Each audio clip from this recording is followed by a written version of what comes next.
Hola, esto es Crisis en el Aire. Bienvenidos al episodio 223 de nuestra sexta temporada. Hoy conducen Juan Pablo Hudson, Facundo Iglesia y Melissa Rabanales. Todos los sábados a la mañana te invitamos a tirar del hilo de la coyuntura. Seleccionamos 3 temas relevantes, los laburamos y te compartimos un análisis crítico. Hoy se viene el Game Over, el candidato de los narcos y la imagen en la era post-fotográfica. Just to be clear, we are giving them a swap line. We are not putting money into Argentina. No estamos poniendo plata en Argentina, estamos hablando de un swap de monedas.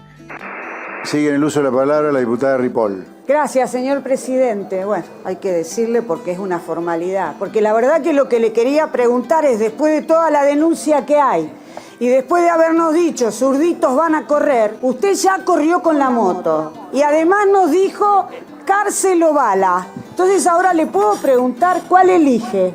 ¿Cárcel o bala? ¿Cárcel o bala? No quiero caer en ese lugar de criticar el consumo de imágenes o la saturación de imágenes, pero sí creo que como fotógrafos estamos como cada vez más desafiados a pensar nuestra práctica. En el primer bloque analizamos el retroceso en chancletas del Tesoro de Estados Unidos y el eterno retorno del tembladeral financiero y político.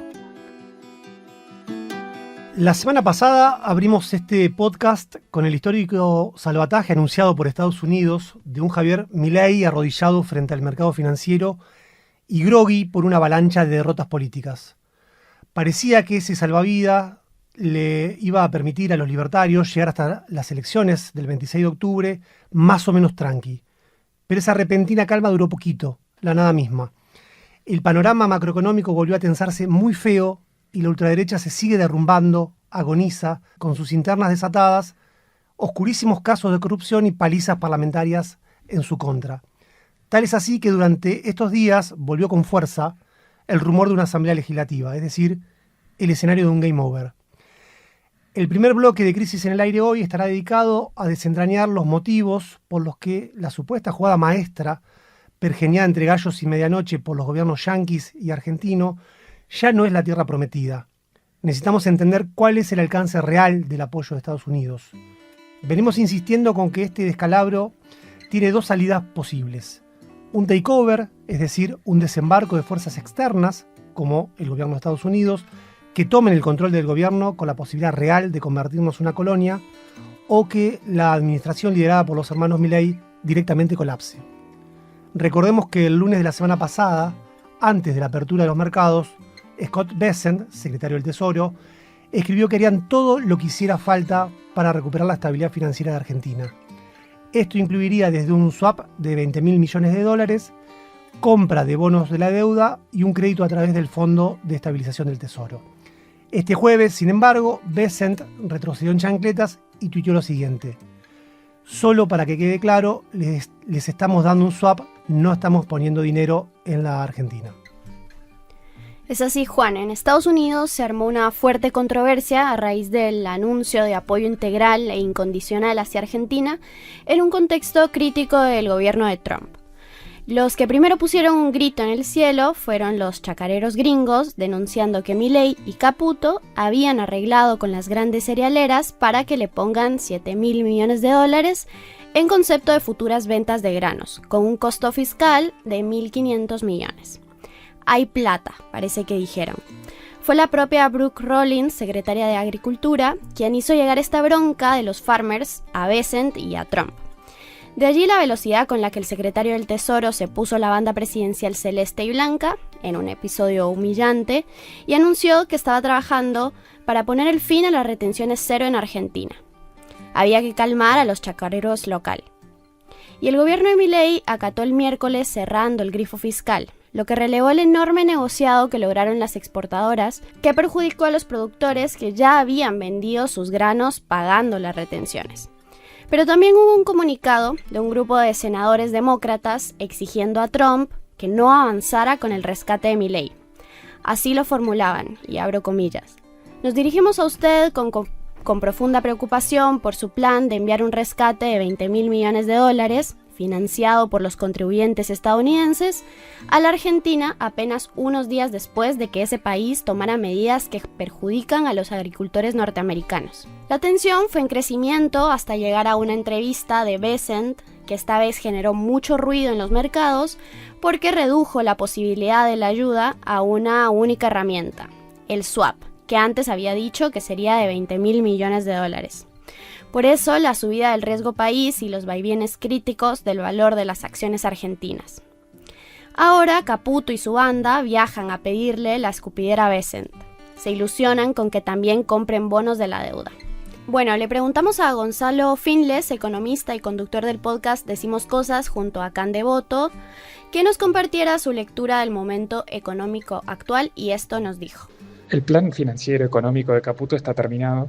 Es algo que dicen todas las consultoras, los economistas, y lo dice el propio Fondo Monetario Internacional, del ministro de Economía de Estados Unidos, cuando le pide al ministro de Economía local que devalúe y acumule reservas. O sea que el esquema actual, como está concebido, está muerto, y eso se ve en algo que los economistas le llamamos la demanda de dinero, que es básicamente que nadie quiere pesos y todo el mundo, dentro de sus posibilidades de las finanzas, está yendo a comprar dólares.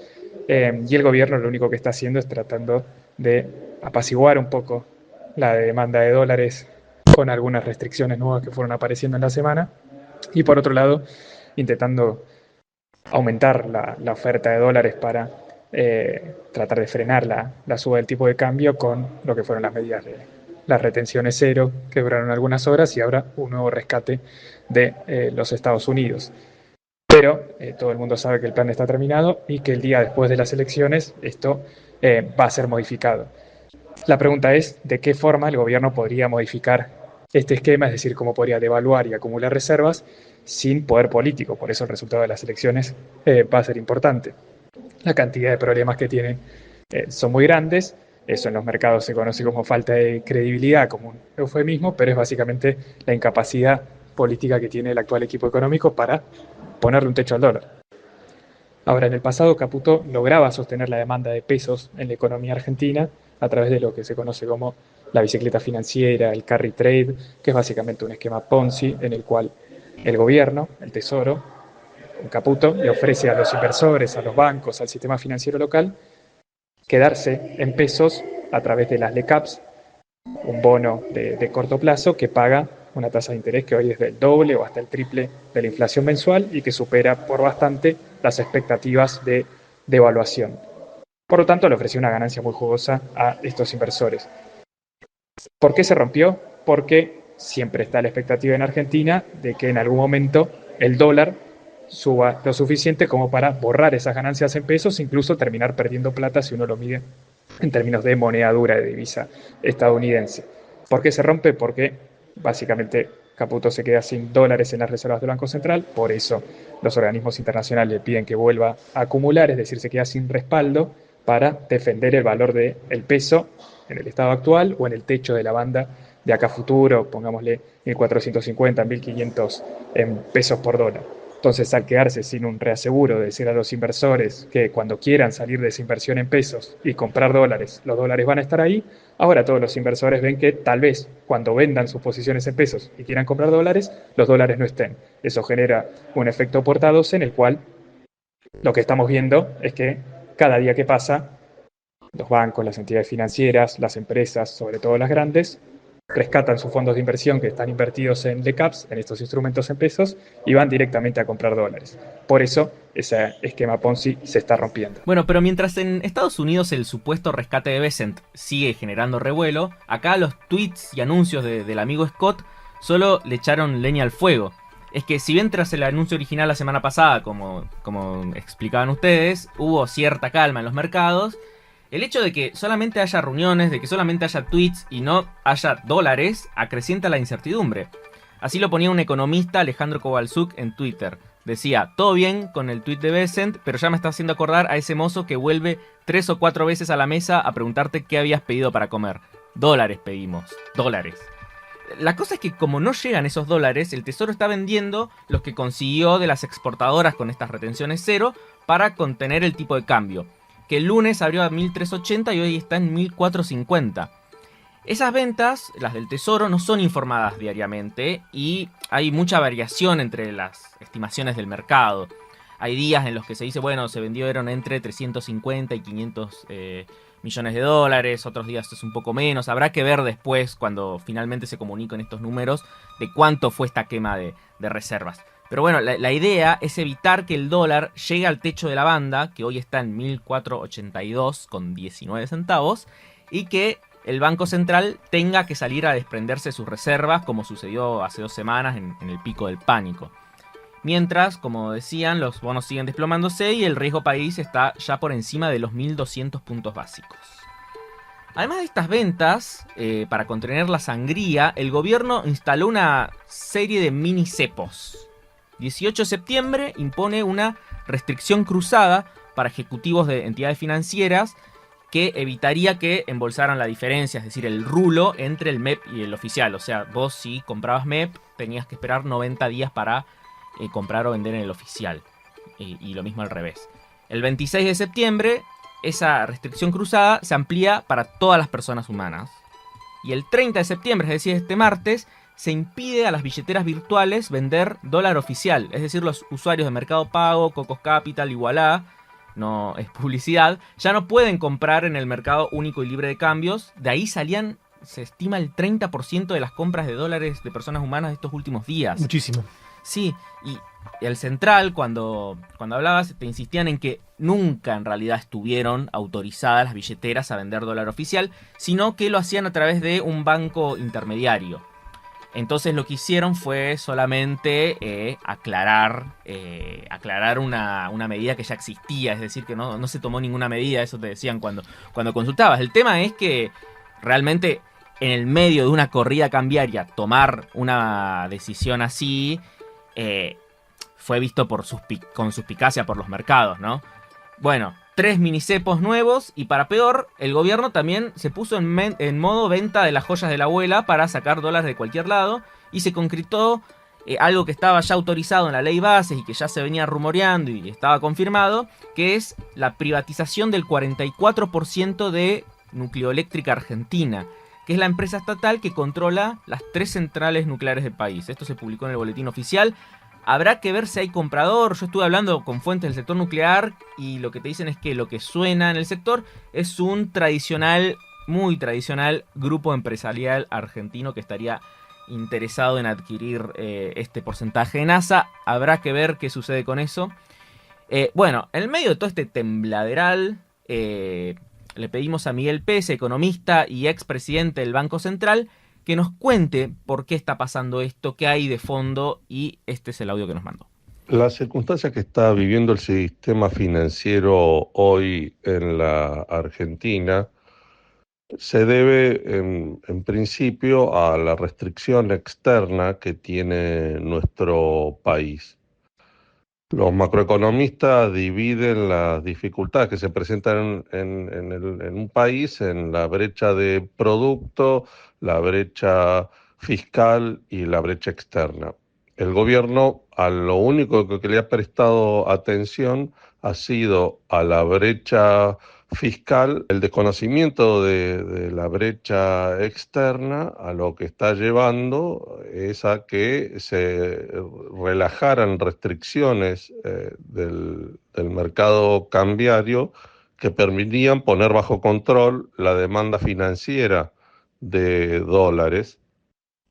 Y esto a lo que está llevando es a que el escaso superávit que ha conseguido en el balance cambiario y el endeudamiento que ha obtenido el gobierno se esté yendo en fuga de capitales. Se puede presumir que esta fuga de capitales no solo tiene por destinatario final las personas humanas, como habilitó el gobierno, sino que se ha creado algún procedimiento en el exterior para abastecer también la demanda de dólares de empresas. Estamos hablando de formación de activos externos del orden de los 5.000 millones de dólares por mes, y la mitad de esos 5.000 millones de dólares se están transfiriendo a cuentas en el exterior.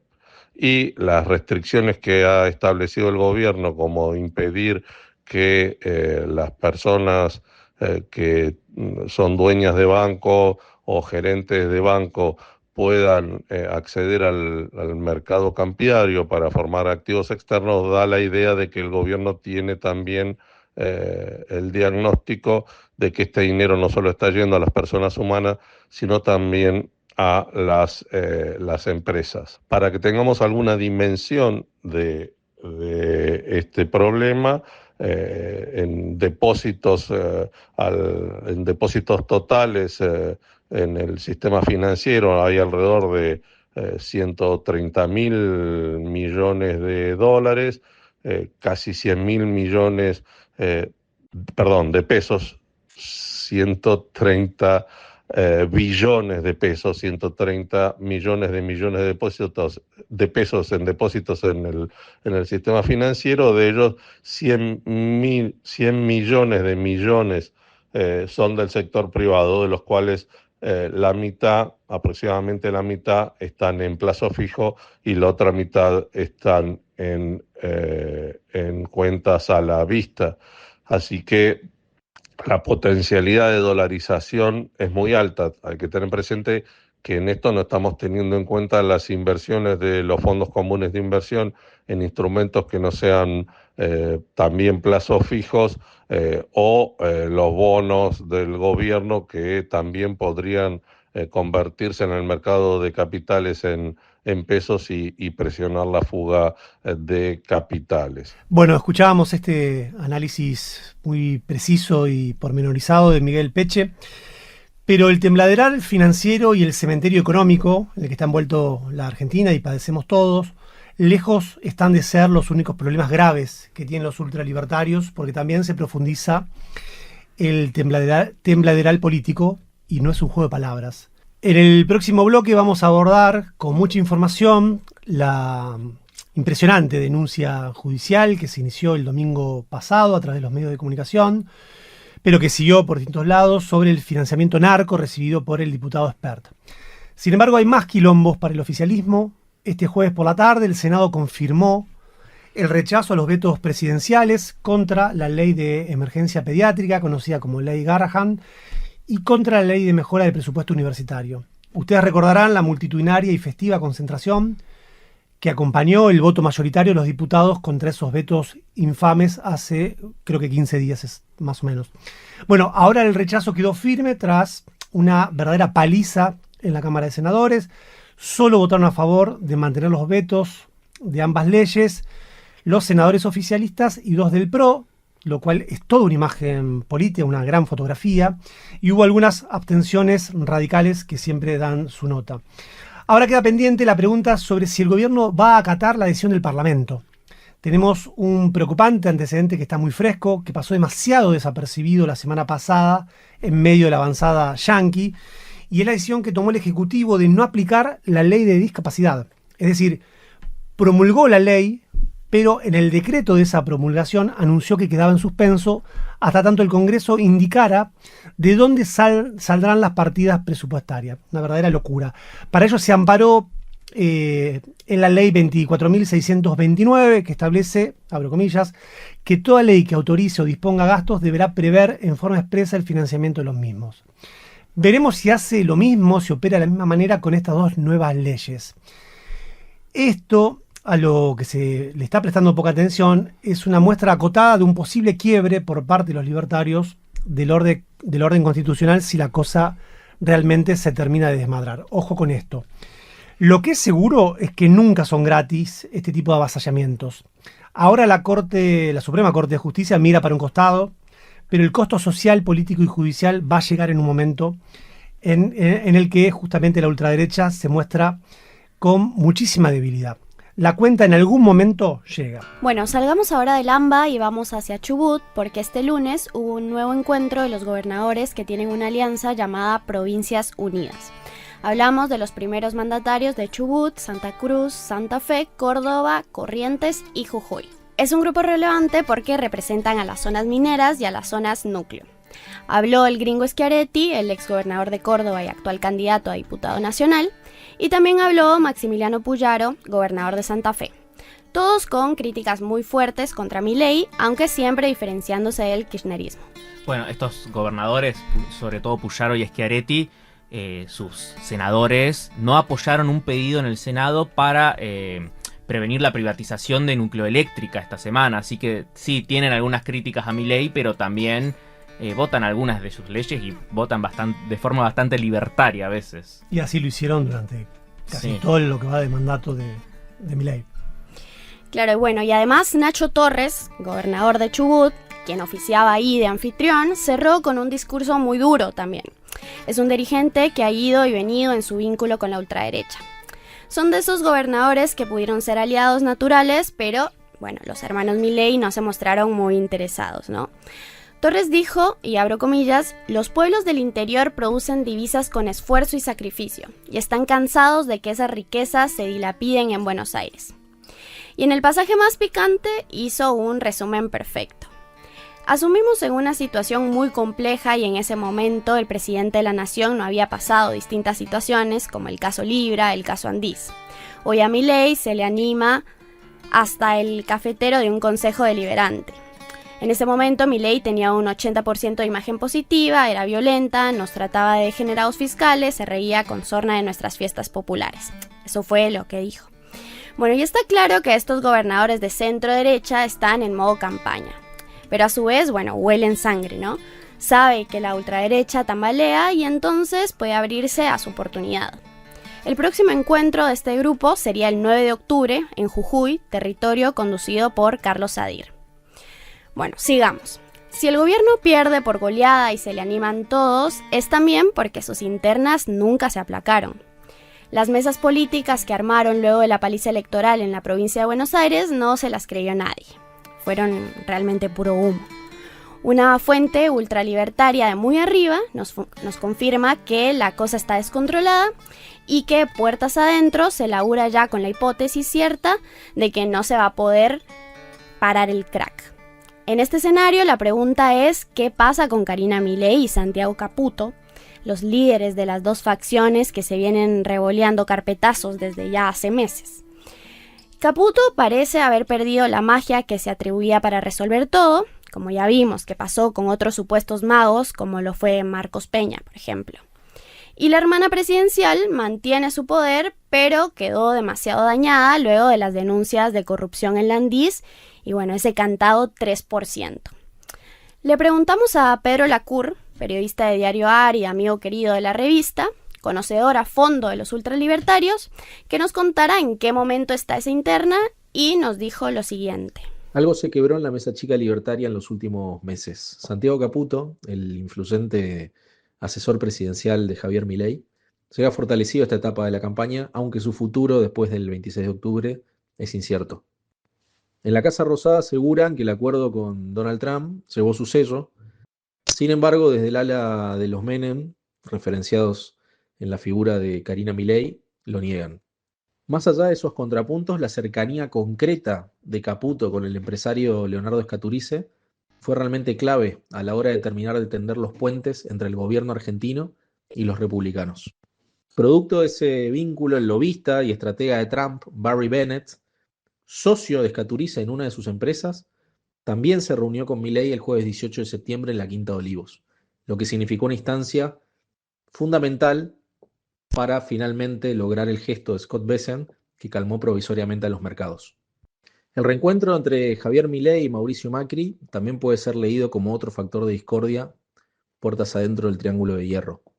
Caputo no estuvo enterado de la reunión y nos falta quienes ven en la figura del expresidente a un virtual aliado de Karina Milei con un objetivo en común: terminar de correr al asesor presidencial. Es que el vínculo con la secretaria general de la presidencia es el verdadero problema que hoy aqueja a Caputo. La confianza se rompió tras la filtración de los audios de Españolo, ya que en el entorno de Karina Milei sospechan y creen que detrás de esas grabaciones estuvo, ya sea por acción o por omisión, el propio consultor. Con ese telón de fondo, el gurú libertario encara la recta final de la campaña con peso propio, aunque bajo la sombra de una interna cada vez más difícil de disimular. Escuchábamos a Pedro Lacour con esta hipótesis que va tomando cada vez más fuerza sobre una posible salida de Santiago Caputo. Veremos qué pasa estas semanas y sobre todo a partir del día posterior a las elecciones del 26 de octubre. Lo cierto, y a modo de cierre de este bloque, es que la degradación del gobierno ha sido demasiado vertiginosa. Tanto es así que ya incluso empieza a quedar lejos el sopapo electoral que se comió con Kicillof y con los intendentes de la provincia de Buenos Aires. Recuerdo que el día posterior dijimos, todavía con cautela, que Milei había perdido su aura ultra ganadora, que algo había crujido y que se había escuchado el crack. Pero ya en estas semanas se desató una verdadera tormenta sin fin que agota las reservas, y no nos referimos solo a las financieras, de este horrible ensayo político que dirige los destinos del país. No queremos ser temerarios, no es el espíritu de esta revista, de este podcast, pero tampoco podemos ignorar que hoy en la Argentina se barajan hipótesis de máxima cuando se analiza el futuro cercano del gobierno, digamos, lo que puede pasar. La elección del 26 de octubre puede ser el deadline o una mancha más del tigre, es decir, un punto más dentro de lo que a todas claras parece ser su ruina. Habrá que ver si Estados Unidos sigue retrocediendo y entonces uno ya podría concluir que dejó a los hermanos Milei y a Caputo en banda, como ya ha ocurrido otras tantas veces en la historia de esta patria. Recordemos cuando el FMI le quitó el apoyo a Macri, o si vamos más atrás, cuando el gobierno de la Rúa perdió el apoyo también del FMI de Estados Unidos y se produjeron las revueltas populares de diciembre de 2001.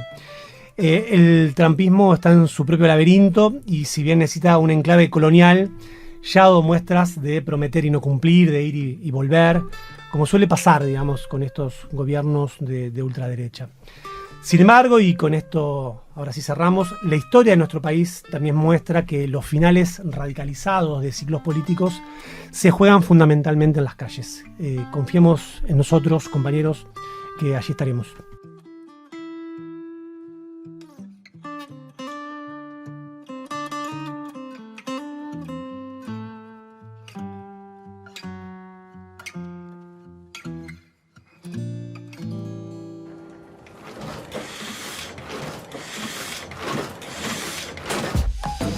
Este mes, Crisis cumple 15 años y lo celebramos con el número 69, que ya se está cocinando. Una entrevista a Miguel Pichetto, el vaquiano de la casta, la segunda entrega de nuestra investigación sobre la gobernanza narco en Rosario, expedición hacia el verde paranaense, apuntes sobre lo que el río hace y lo que hacemos con él, y una nueva sección. Leemos y sí, juzgamos. En algo nuevo, algo viejo, algo prestado y algo azul. Algo nuevo, algo viejo, algo prestado y algo azul. Esto y mucho más. Suscríbete ahora en revistacrisis.com.ar/tienda antes de que se agote y recibila en tu casa en pocos días. En el segundo bloque nos metemos a fondo con el escándalo político que sacudió la semana. La confirmación de que el candidato oficialista José Luis Espert tiene vínculos estrechos con una importantísima banda narco. La Morsa, un poroto. El domingo una bomba periodística impactó de lleno en la campaña electoral. José Luis Espert, candidato de la ultraderecha en el principal distrito del país, recibió $200.000 de Fred Machado, empresario argentino condenado en los Estados Unidos por formar parte de una importante trama narco.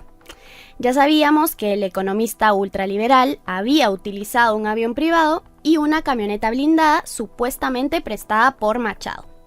Lo que se supo ahora es que además fue financiado personalmente, es decir, que era un empleado o un integrante de la banda criminal.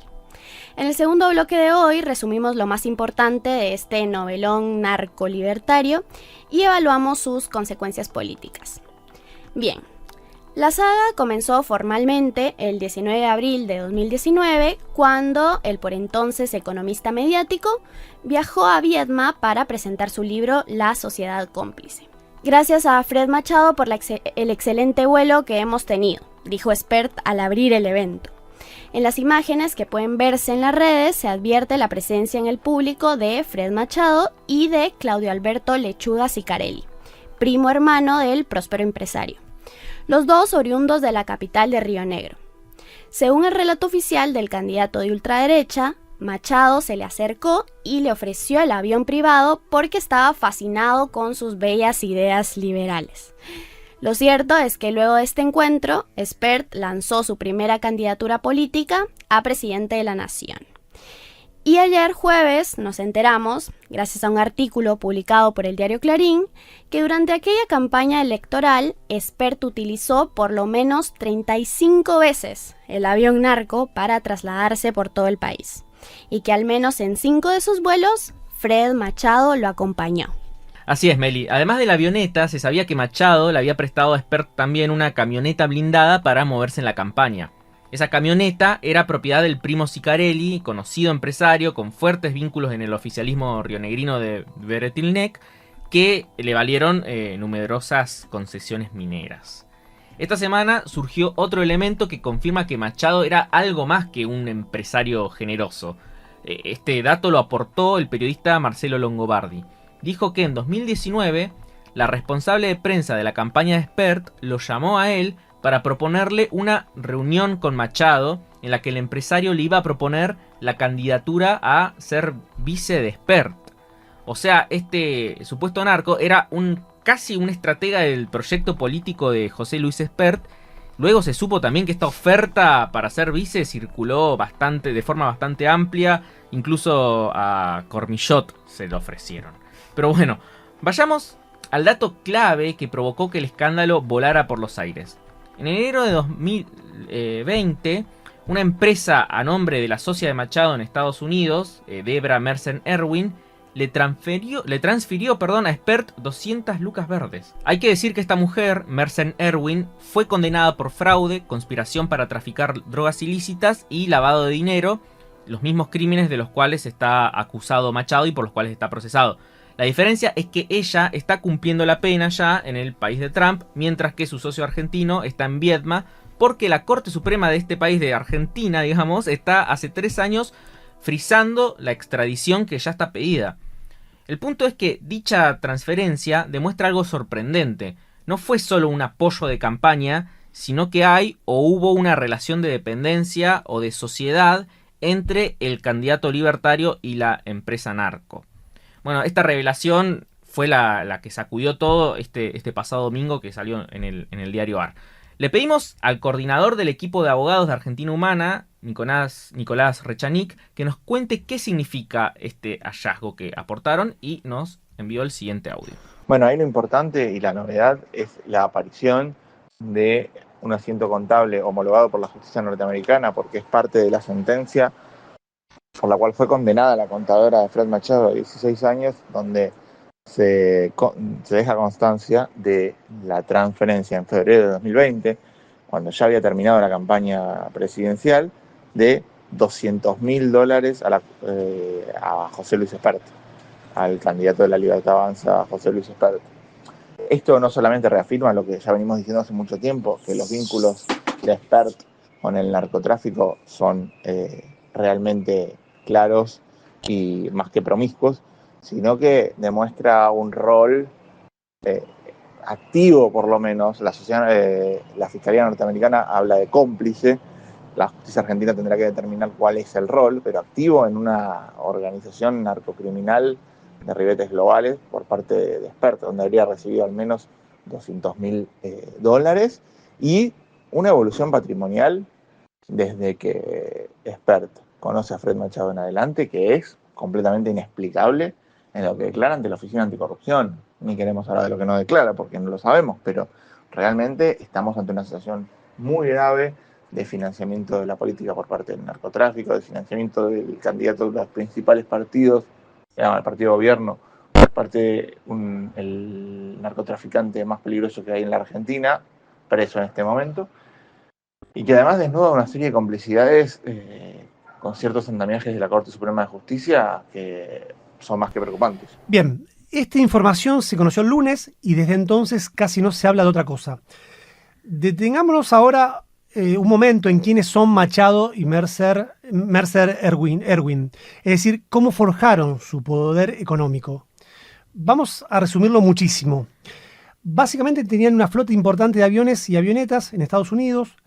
El negocio tenía varias aristas, pero la más importante consistía en inscribir las aeronaves en Onalaska, un pueblito de Texas, y luego, por una maniobra legal, sacarlos hacia otros países donde eran utilizados por organizaciones narcos para el tráfico. De hecho, Juan, es muy loco porque la investigación que empieza en Estados Unidos por una cadena que se llama WFAA, de ahí de Texas, lo que demuestra es que en Onalaska es un pueblito de 3.000 habitantes y había inscriptos más de 1.000 aviones, o sea, un porcentaje que no se veía, una proporción, quiero decir, que no se ve en ningún lugar de Estados Unidos, y además ese pueblito ni siquiera tenía aeropuerto, o sea, imagínate qué hacían esos aviones inscriptos ahí, ¿no? Demasiado próspero parecía el pueblo y le faltaba justamente el lugar para los embarques. Las primeras noticias sobre sus hazañas se remontan al 2011, cuando saltaron vínculos con los hermanos Juliá, 2 pilotos detenidos en España con una avioneta cargada de merca, con mucha merca. La influencia del esquema de Machado se expandió por varios países latinoamericanos, entre ellos Guatemala, donde financió las campañas de 2 expresidentes, Jimmy Morales y Alejandro Giammattei, ambos condenados por corrupción y vínculos con el narco.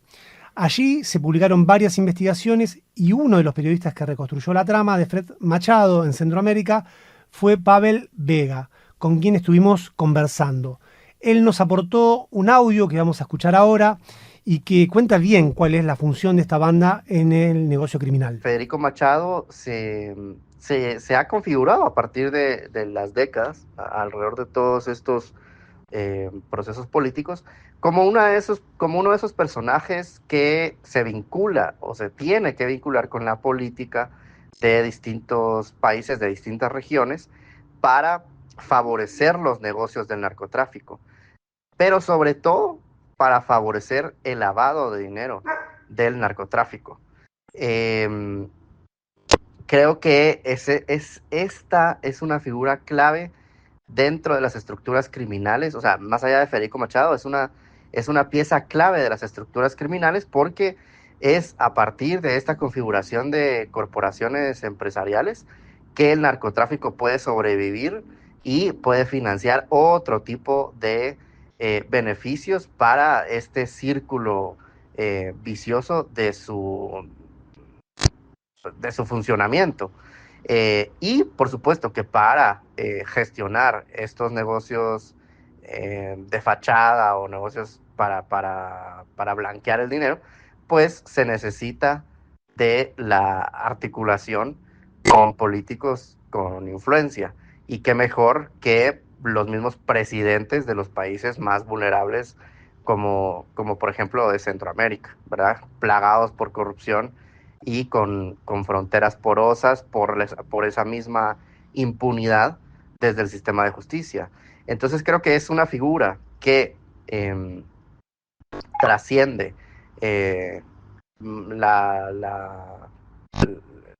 vinculación, digamos, con el narcotráfico per se, y aprovecha esa influencia con autoridades de máxima jerarquía para también beneficiarse de negocios lícitos que aparentan un perfil empresarial tradicional, digamos. Bien, el lunes Juan Grabois, dirigente del Frente Patria Grande y candidato a diputado nacional por la lista del peronismo bonaerense, presentó ante la justicia un escrito que dice que este pago de $200.000 coincide con el crecimiento patrimonial exponencial de Spert. En marzo de 2020, es decir, un mes después de la transferencia, se compró un autazo BMW valuado en $90.000. Y luego también una mansión en Bécar, donde las militantes de la Cámpora le tiraron mierda este año, no sé si recuerdan. Rechaning nos dijo esto que nos pareció simpático, que es como los jugadores de fútbol que firman un contrato millonario y después se compran de todo.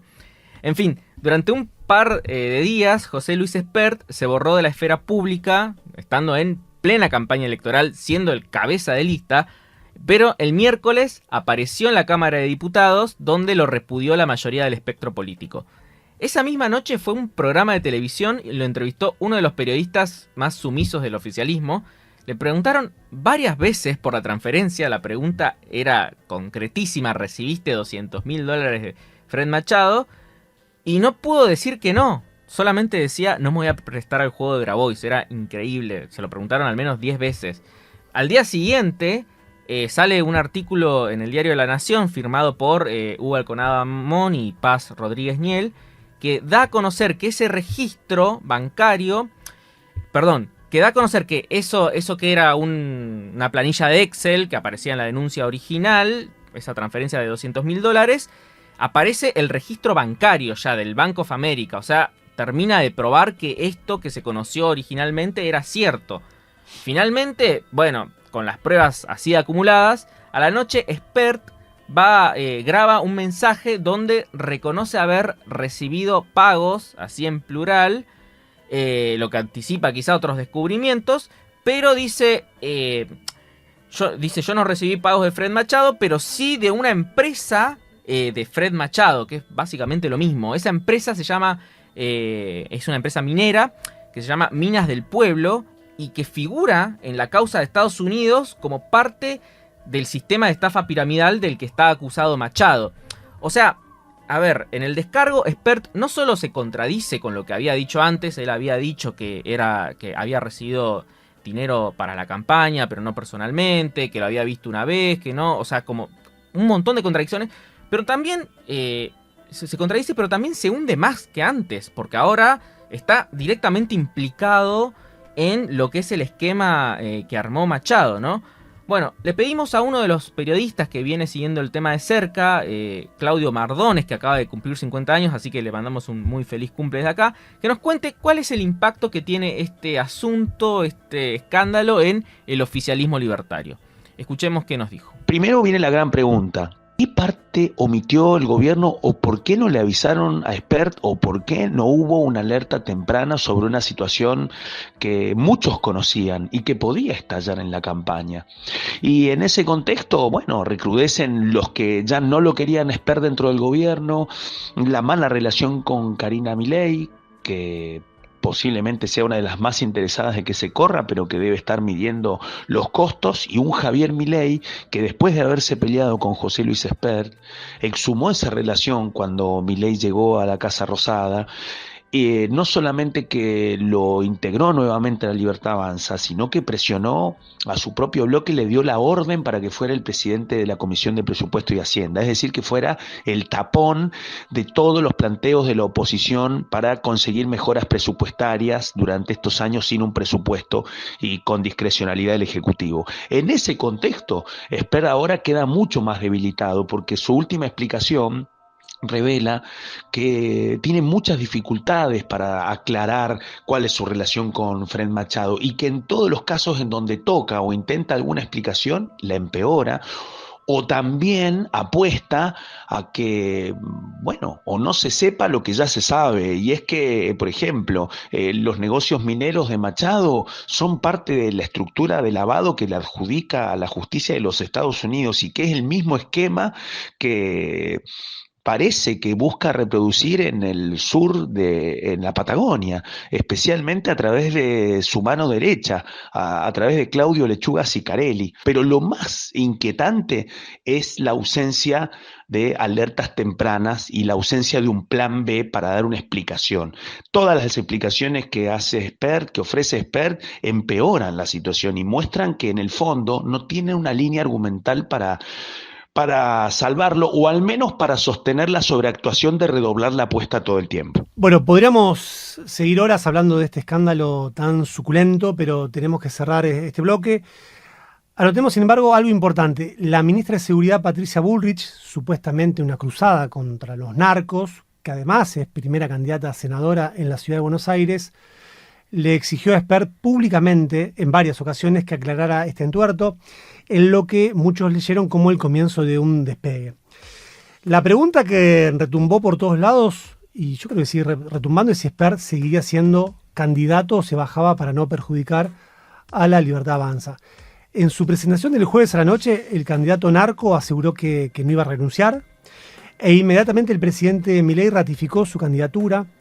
Hay un aspecto técnico que no es menor, y es que las boletas ya están impresas y aunque se retire el cabeza de lista, su nombre y su foto seguirá estando en el cuarto oscuro. Así que, lamentablemente, para los libertarios están verdaderamente al horno. La tangente es una línea de fuga para escapar de una época que apabulla con su inmediatez. Esta semana, el fotógrafo Nicolás Poustomis se pregunta qué es tomar una buena imagen cuando todos somos fotógrafos en el imperio de las redes. Bien, bueno, como dijeron, mi nombre es Nicolás, yo soy iconógrafo de la agencia Tierra Viva y miembro también de la subeditora. La subeditora es una editorial que nace de la cooperativa de fotógrafos y fotógrafas Sub justamente es un colectivo que nace en el 2001.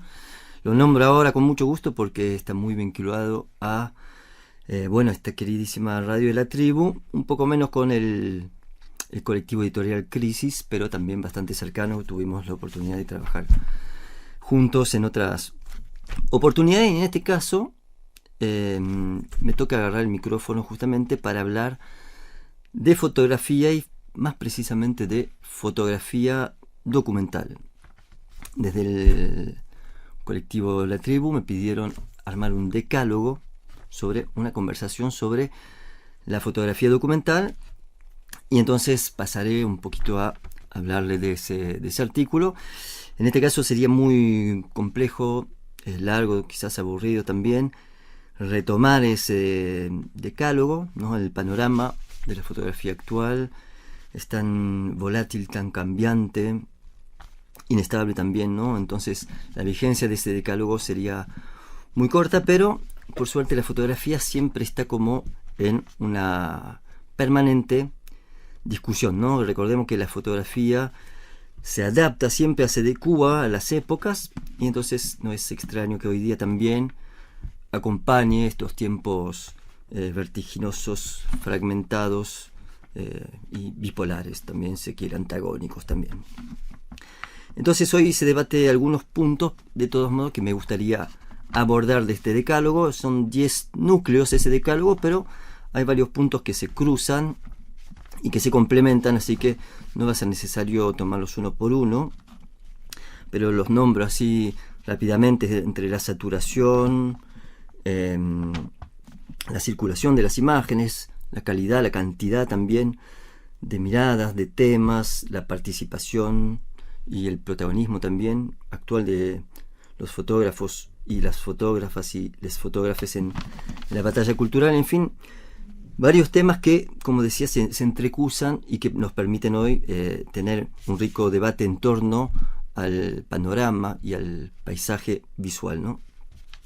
Además hay debates también que parecían saldados, pero que todavía siguen de algún modo vigente, también paradigmas, ¿no? que se resisten a cambiar y que incluso vuelven a estar como de actualidad, ¿no? Hablemos, por ejemplo, de el extractivismo, ¿no? De la fotografía participativa, ¿no? Parecía que la fotografía exotizante o esa fotografía más folclórica, etnográfica y extractivista, ¿no? Que ya era tiempo del pasado, pero vuelve a estar un poco de moda con argumentos también de algún modo atendibles. Pero empecemos por el principio, ¿no? Quiero intentar marcar un poquito el objeto de estudio, ¿no? Por así decirlo.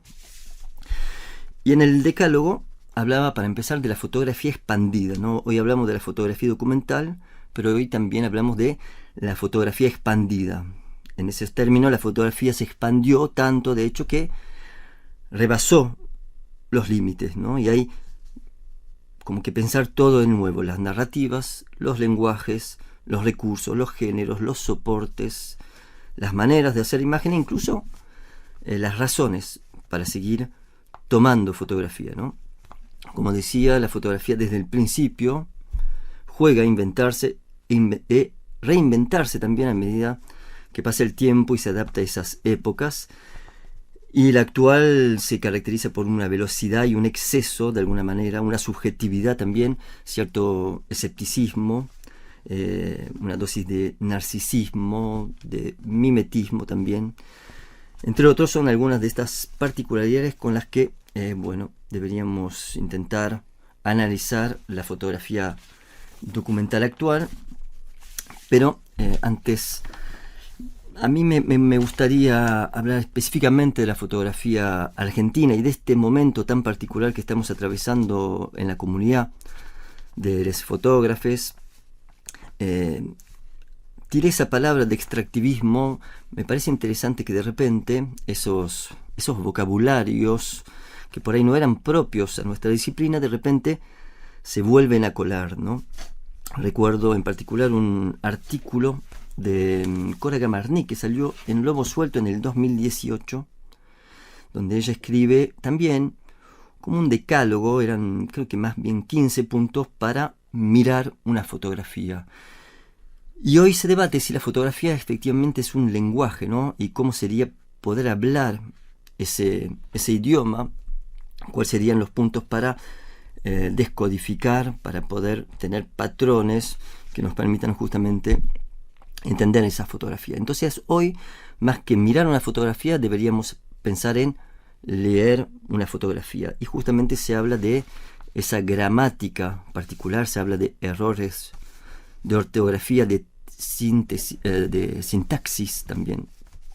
Así que es interesante cómo de repente se cuelan esas palabras y en el caso del extractivismo pone un punto muy interesante sobre una nueva condición de la fotografía.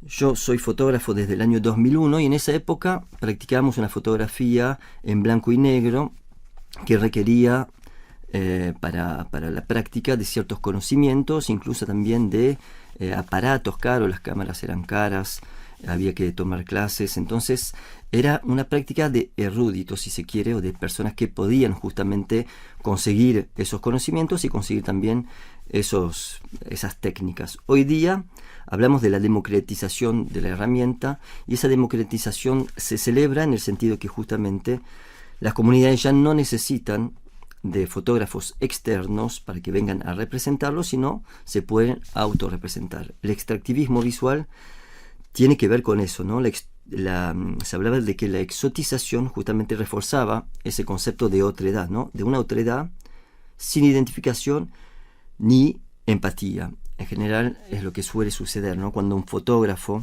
y en este caso uso específicamente el masculino, porque en general estaba esa figura del fotógrafo héroe que caía casi de paracaidista a un lugar y entonces solía justamente caer en todas las trampas del cliché, del lugar común y de esos estereotipos de las comunidades. Hoy día las comunidades tienen justamente la capacidad de autorrepresentarse y eso es un aspecto bastante interesante porque también liberó a los fotógrafos, las fotógrafas y los fotógrafes del mero registro. Hoy se reclama a los fotógrafos, a toda la comunidad fotográfica, además de mostrar, de explicar. Y para explicar justamente hay que conocer. Entonces ese nuevo reto, ese nuevo desafío que le toca a los fotógrafos, las fotógrafas y los fotógrafos es justamente abordar temas que dominan y con cierta autenticidad. Por eso lo que marco en este decálogo es justamente esa nueva capacidad de los fotógrafos de poder tocar sus propias vidas personales. Y algo que me gustaría tocar para terminar es justamente ese momento particular que estamos viviendo con la fotografía argentina después del intento de asesinato de Pablo Grillo. No podía tocar este decálogo sin nombrar a este fotógrafo que fue justamente herido casi de muerte cubriendo justamente una manifestación, esas manifestaciones de los miércoles. Activó algo bastante novedoso a mi entender, y en este caso es una opinión muy subjetiva y personal, pero creo que viene al caso, sobre un hecho que para mí nunca había sucedido, ni siquiera cuando había pasado lo de José Luis Cabezas en el año 99, me parece que era lo de Cabezas.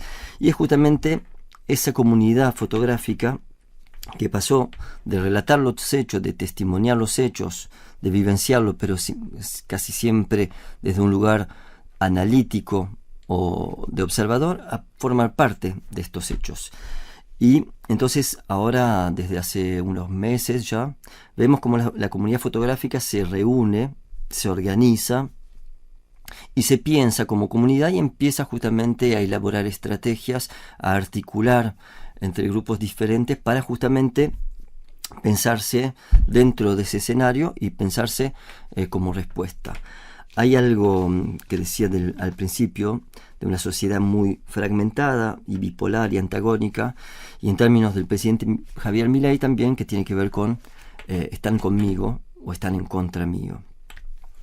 Y él plantea justamente en esos términos bélicos una batalla cultural, una especie de confrontación, y los fotógrafos entienden que dentro de esa batalla visual, de esa batalla cultural, de esa contienda, ellos son productores de material que justamente debería poder servir a fines justamente que tengan que ver con su ideología particular, ¿no?